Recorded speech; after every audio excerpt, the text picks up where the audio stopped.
All right, well, let's discuss with our panel now this disastrous result for the Liberal Party with the historic loss of the seat of Aston, historic for an opposition, the first time in 100 years. Joining me now, Sky News contributor and Daily Telegraph columnist Jo Hildebrand and Director of Headline Advisory Andrew Carswell. Great to see you both for our Monday panel. Now, Andrew, the thing that strikes me with this is that, people have been saying, commentators have been saying, Anthony Albanese is still in his honeymoon. But in fact, it seems like Labor's popularity has actually increased, even skyrocketed since the 2022 federal election. Remember, Labor's primary then was quite low, it was like 33%. And now, we've seen with the New South Wales election, we've seen again with the Aston by-election, the primary for Labor is much higher.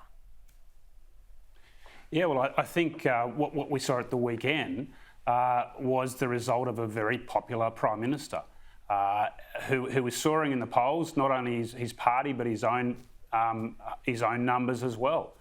He is very popular, and by all accounts, and judging by what the people at Aston were saying at the weekend, he is doing a good job. So therefore, he was rewarded at the weekend for doing a good job. Does the Liberal Party have some issues that they need to resolve and resolve quickly? Absolutely.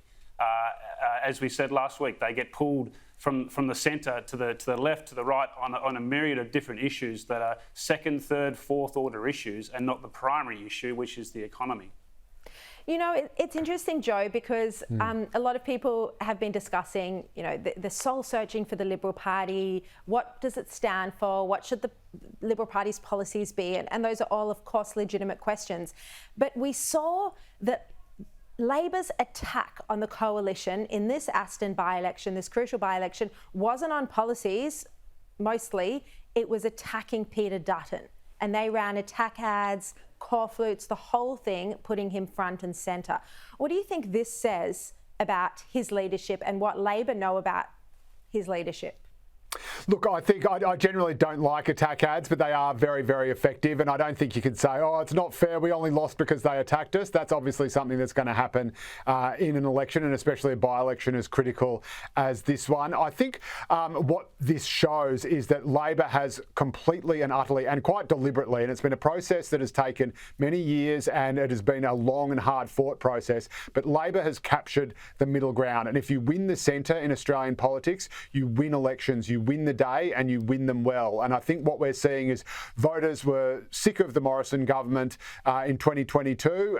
They were sick of the coalition, quite frankly, I think, and they weren't quite sure whether or not Labor was worthy of their vote. So they sort of scattered their votes to the four wins. And since Anthony Albanese has become Prime Minister and has remained true to that centrist, moderate, mainstream vision of Australia, vision of the Labor Party, then they've actually had a look and gone, you know what, he's a safe pair of hands. He's tough on national security. He's talking about cost of living, not getting distracted by all these culture war issues.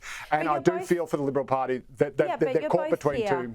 You're both here praising Anthony Albanese, but isn't it also the case that Dutton is clearly highly unpopular among voters, particularly in Victoria?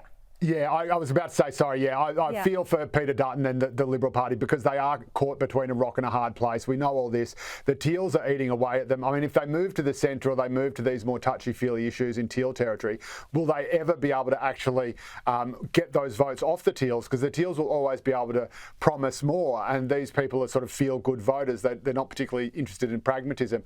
And likewise, we've seen in the New South Wales state election, the One Nation vote, the One Nation threat just isn't as bad as both Labor and Liberal thought it was. And so clearly especially not after the latest Mark Latham incident, that's for sure. Yeah, exactly right. So it's kind of almost as though Dutton said, all right, yes, well, the future now is in going more towards the middle, but there's already someone sitting in his seat. Yeah.